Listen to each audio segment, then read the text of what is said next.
Hello दोस्तों, welcome to study modern classes. आज हम लोग पढ़ने जा रहे हैं भारतीय संविधान के सभी अनुच्छेदों को। यानी इस सीरीज के अंतर्गत हम लोग पढ़ेंगे अनुच्छेद। तो चलिए दोस्तों स्टार्ट करते हैं। अनुच्छेद 1 के अंतर्गत क्या आता है? तो संघ और राज्य क्षेत्र आता है। जो अनुच्छेद 1 में वर्णित है, संघ और उसका राज्य क्षेत्र वर्णित है। अनुच्छेद 2 के अंतर्गत क्या आता है? तो नए राज्यों का प्रवेश या स्थापना। जो नए राज्यों का प्रवेश या स्थापना है वो अनुच्छेद 2 के अंतर्गत आता है। अनुच्छेद 3 के अंतर्गत क्या आता है? तो राज्य का निर्माण तथा सीमाओं के नामों में परिवर्तन आता है। राज्य का निर्माण तथा सीमाओं में नाम का परिवर्तन अनुच्छेद 3 के अंतर्गत आता है। अनुच्छेद 4 के अंतर्गत क्या आता है? तो पहली अनुसूची और चौथी अनुसूची के संशोधन तथा 2 और 3 के अधीन बनाई गई विधियां हैं। अनुच्छेद 4 के अंतर्गत क्या आता है? तो पहली अनुसूची और चौथी अनुसूची के संशोधन तथा 2 और 3 के अधीन बनाई गई गतिविधियां हैं। अनुच्छेद 5 के अंतर्गत क्या आता है? तो संविधान के प्रारंभ पर नागरिकता आता है। संविधान के प्रारंभ पर नागरिकता अनुच्छेद 5 के अंतर्गत आता है। अनुच्छेद 6 के अंतर्गत क्या आता है? तो भारत आने वाले व्यक्तियों को नागरिकता दिलाना। यानी भारत आने वाले व्यक्तियों को नागरिकता दिलाना अनुच्छेद 6 के अंतर्गत आता है। अनुच्छेद 7 के अंतर्गत क्या आता है? तो अनुच्छेद 7 के अंतर्गत पाकिस्तान जाने वाले को नागरिकता प्रदान करता है। अनुच्छेद 7 पाकिस्तान जाने वाले नागरिकों को नागरिकता प्रदान करता है अनुच्छेद 7 के अंतर्गत। अनुच्छेद 8 के अंतर्गत क्या आता है? तो भारत के बाहर रहने वाले व्यक्तियों को नागरिकता। भारत के बाहर रहने वाले नागरिकों का नागरिकता जो है अनुच्छेद 8 के अंतर्गत आता है। अनुच्छेद 9 के अंतर्गत क्या आता है? तो विदेश राज्य की नागरिकता लेने पर नागरिकता का ना होना। जो विदेश राज्य की नागरिकता लेने पर नागरिकता का ना होना अनुच्छेद 9 के अंतर्गत आता है। अनुच्छेद 10 के अंतर्गत क्या आता है? तो अनुच्छेद 10 के अंतर्गत नागरिकता के अधिकारों का बना रहना। नागरिकता के अधिकारों का बना रहना अनुच्छेद 10 के अंतर्गत आता है। अनुच्छेद 11 के अंतर्गत क्या आता है? तो अनुच्छेद 11 के अंतर्गत संसद द्वारा नागरिकता के लिए कानून का विनियमन आता है। संसद द्वारा नागरिकता के लिए कानून का विनियमन अनुच्छेद 11 के अंतर्गत आता है। अनुच्छेद 12 के अंतर्गत क्या आता है? तो राज्य की परिभाषा अनुच्छेद 12 के अंतर्गत आता है। जो राज्य की परिभाषा होती है अनुच्छेद 12 के अंतर्गत आता है। अनुच्छेद 13 के अंतर्गत क्या आता है? तो मूल अधिकारों को असंगत या अल्पकीकरण करने वाली विधियों अनुच्छेद 13 के अंतर्गत आता है। मूल अधिकारों को असंगत या अल्पीकरण करने वाली विधियों का अनुच्छेद 13 के अंतर्गत आता है। अनुच्छेद 14 के अंतर्गत क्या है? तो विधि के समक्ष समानता। विधि के समक्ष समानता अनुच्छेद 14 के अंतर्गत है। अनुच्छेद 15 के अंतर्गत क्या आता है? तो अनुच्छेद 15 के अंतर्गत धर्म जाति लिंग पर भेद प्रतिशोध आता है। धर्म जाति लिंग पर भेद का प्रतिषेध आता है। अनुच्छेद 16 के अंतर्गत आता है लोक नियोजन में अवसर की समानता। लोक नियोजन में अवसर की समानता अनुच्छेद 16 के अंतर्गत आता है। अनुच्छेद 17 में क्या वर्णित है? तो अनुच्छेद 17 में अस्पृश्यता का अंत है। अस्पृश्यता का अंत अनुच्छेद 17 के अंतर्गत आता है। और अनुच्छेद 18 के अंतर्गत क्या आता है? तो उपाधियों का अंत। जो उपाधियों का अंत है अनुच्छेद 18 के अंतर्गत आता है। अनुच्छेद 19 में क्या वर्णित है? अनुच्छेद जो 19 है उसमें वाक की स्वतंत्रता होती है। यानी वाक की स्वतंत्रता किस अनुच्छेद में है? तो अनुच्छेद 19 में वर्णित है। अनुच्छेद 20 यानी अनुच्छेद 20 में क्या है? तो अपराधों और दोष के सिद्धि के कारण संबंध संरक्षण है। अपराधों के दोष सिद्धि के संबंध में संरक्षण है जो अनुच्छेद 20 में वर्णित है। अनुच्छेद 20 में वर्णित है। अनुच्छेद 21 जो अनुच्छेद 21 है जो अनुच्छेद 21 से प्राण एवं दैहिक स्वतंत्रता देता है। अनुच्छेद 21 के अंतर्गत प्राण एवं दैहिक स्वतंत्रता अनुच्छेद 21 में वर्णित है। अनुच्छेद 21 के क में वर्णित है 6 से 14 वर्ष के बच्चों को शिक्षा का अधिकार। जो 6 से 14 वर्ष के बच्चों का शिक्षा का अधिकार है अनुच्छेद 21 के क में वर्णित है। अनुच्छेद 22 में क्या वर्णित है? तो कुछ दशाओं में गिरफ्तारी के संरक्षण। कुछ दशाओं में गिरफ्तारी का संरक्षण अनुच्छेद 22 में वर्णित है। अनुच्छेद 23 में क्या वर्णित है? तो मानव के दुर्व्यवहार और बाल आश्रम। मानव के दुर्व्यवहार, द्विपार और बाल आश्रम अनुच्छेद 23 के अंतर्गत आता है। अनुच्छेद 24 के अंतर्गत आता है कारखानों में बालक का नियोजन का प्रतिशत, जो यानी अनुच्छेद 24 के अंतर्गत आता है कि कारखानों में बालक को काम करना नहीं चाहिए अगर उनका उम्र कम हो तो। अनुच्छेद 25 के अंतर्गत क्या आता है? तो धर्म का आचरण और प्रचार की स्वतंत्रता। जो धर्म का आचरण और प्रचार की स्वतंत्रता होती है अनुच्छेद 25 के अंतर्गत आता है। अनुच्छेद 25 के अंतर्गत। अनुच्छेद 26 के अंतर्गत क्या है? तो धार्मिक कार्यों के प्रतिबंध की स्वतंत्रता। धार्मिक कार्यों के प्रतिबंध की स्वतंत्रता किस अनुच्छेद में है? तो अनुच्छेद 26 में है। अल्पसंख्यक वर्गों के हितों का संरक्षण। जो अल्पसंख्यक वर्गों के हितों का संरक्षण है अनुच्छेद 29 के अंतर्गत आता है। अनुच्छेद 29 के अंतर्गत आता है। अनुच्छेद 30 के अंतर्गत क्या आता है? तो जो अनुच्छेद 30 है उसके अंतर्गत शिक्षा संस्थाओं की स्थापना, प्रशासन करने वाले अल्पसंख्यक वर्गों का अधिकार। अनुच्छेद 30 के अंतर्गत शिक्षा संस्थाओं का स्थापना और प्रशासन करने वाले अल्पसंख्यक वर्गों का अधिकार आता है। अनुच्छेद 32 के अंतर्गत क्या है? तो अनुच्छेद 32 के अंतर्गत अधिकारों को प्रवर्तित करने का उपचार है। जो अधिकारों को प्रवर्तित करने का उपचार है अनुच्छेद 32 के अंतर्गत आता है। अनुच्छेद 36, जो अनुच्छेद 36 है उसमें परिभाषा वर्णित है। अनुच्छेद 36 के अंतर्गत परिभाषा वर्णित है। अनुच्छेद 40 में ग्राम पंचायतों का संगठन है। अनुच्छेद 40 के अंतर्गत ग्राम पंचायतों का संगठन अनुच्छेद 40 में है।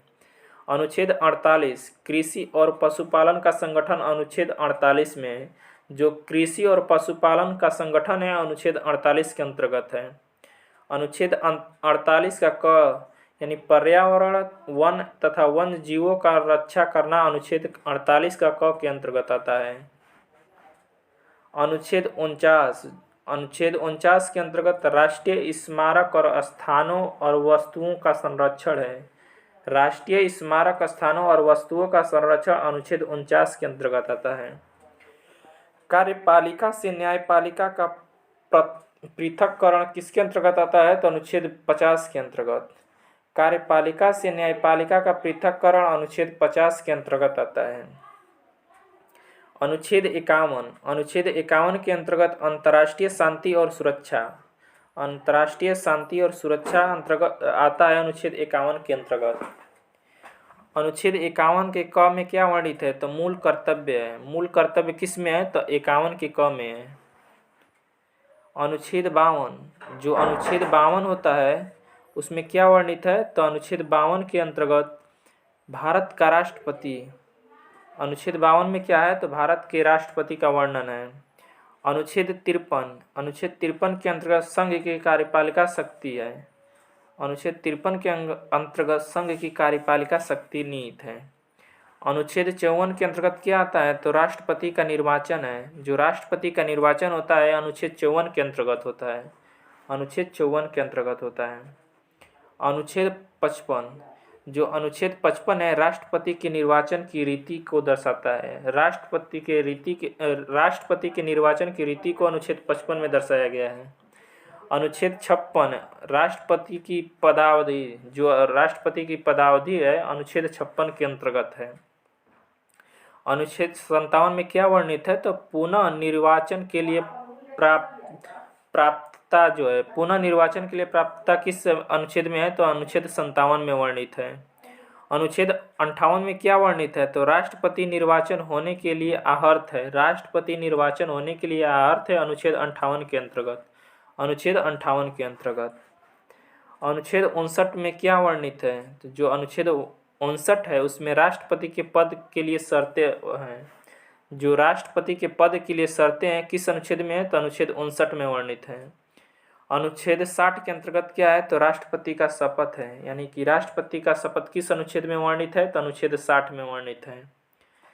अनुच्छेद 61 के अंतर्गत क्या है? तो अनुच्छेद 61 में राष्ट्रपति पर महाभियोग चलाने की प्रक्रिया अनुच्छेद 61 में है। जो राष्ट्रपति पर महाभियोग चलाया जाता है वह अनुच्छेद 61 के अंतर्गत चलाया जाता है। अनुच्छेद 62 के अंतर्गत क्या हुआ है, तो राष्ट्रपति पद पर व्यक्ति को भरने के लिए निर्वाचन का समय और रीतियां हैं। जो राष्ट्रपति के पद पर भरने का समय और निर्वाचन का समय होता है अनुच्छेद 62 के अंतर्गत आता है। भारत का एक उपराष्ट्रपति होगा किस अनुच्छेद के तहत, तो अनुच्छेद 63 के तहत। भारत का उपराष्ट्रपति होता है अनुच्छेद 63 के तहत। अनुच्छेद 64 में क्या वर्णित है, तो उपराष्ट्रपति का राज्यसभा का पदेन सभापति होना। उपराष्ट्रपति का राज्यसभा का पदेन सभापति होना अनुच्छेद 64 में वर्णित है। उपराष्ट्रपति का राज्यसभा का पदेन सभापति होना अनुच्छेद 64 के अंतर्गत आता है। अनुच्छेद 65, जो अनुच्छेद 65 है, राष्ट्रपति के पद की रिक्त पर उपराष्ट्रपति का कार्य, यानी कि राष्ट्रपति का पद यदि रिक्त रहता है तो उसके जगह पर उपराष्ट्रपति कार्य करते हैं अनुच्छेद 65 के अंतर्गत। अनुच्छेद 65 के अंतर्गत अनुच्छेद 66 में क्या वर्णित है, तो उपराष्ट्रपति का निर्वाचन, जो उपराष्ट्रपति का निर्वाचन होता है अनुच्छेद 66 के अंतर्गत होता है। अनुच्छेद 66 के अंतर्गत अनुच्छेद 67 में क्या वर्णित है, तो उपराष्ट्रपति की पदावधि, जो अनुच्छेद 67 है उपराष्ट्रपति का पदावधि से संबंधित है। अनुच्छेद 68 उपराष्ट्रपति के पद की रिक्त पद भरने के लिए अनुच्छेद 68 का प्रयोग किया जाता है। अनुच्छेद 68 का प्रयोग किया जाता है। अनुच्छेद 69, जो 69 अनुच्छेद है उपराष्ट्रपति द्वारा शपथ, यानी कि उपराष्ट्रपति द्वारा शपथ जो होता है अनुच्छेद 69 के अंतर्गत आता है। अनुच्छेद 70 के अंतर्गत क्या आता है, तो अन्य आकस्मिकता में राष्ट्रपति के कर्तव्यों का निर्वहन। अन्य आकस्मिकता में राष्ट्रपति के कर्तव्यों का निर्वहन अनुच्छेद 70 के अंतर्गत आता है। अनुच्छेद 71 राष्ट्रपति और उपराष्ट्रपति के निर्वाचन से संबंधित विषय अनुच्छेद 71 में है। राष्ट्रपति और उपराष्ट्रपति के निर्वाचन से संबंधित विषय अनुच्छेद 71 में है। अनुच्छेद 72 के अंतर्गत क्या आता है, तो क्षमादान की शक्ति, जो क्षमादान की शक्ति अनुच्छेद 72 के अंतर्गत आता है। अनुच्छेद 73 के अंतर्गत क्या आता है, तो संघ की कार्यपालिका शक्ति का विस्तार है। जो संघ की कार्यपालिका शक्ति का विस्तार होता है अनुच्छेद 73 के अंतर्गत आता है। अनुच्छेद 73 के अंतर्गत अनुच्छेद 74 के अंतर्गत क्या है, तो राष्ट्रपति को सलाह देने के लिए मंत्रिपरिषद। राष्ट्रपति को सलाह देने के लिए मंत्रिपरिषद अनुच्छेद 74 में आता है। अनुच्छेद 75, जो अनुच्छेद 75 है मंत्रियों के बारे में उपबंध है, यानी मंत्रियों के बारे में उपबंध अनुच्छेद 75 में है। अनुच्छेद 76 भारत का महानिवादी, अनुच्छेद 76 में है कि भारत का महानिवादी होगा। भारत का महानिवादी किस अनुच्छेद में है, तो अनुच्छेद 76 में है। भारत सरकार के कार्य का संचालन किस अनुच्छेद में है, तो अनुच्छेद 77 में है। भारत सरकार के कार्य का संचालन अनुच्छेद 77 में है।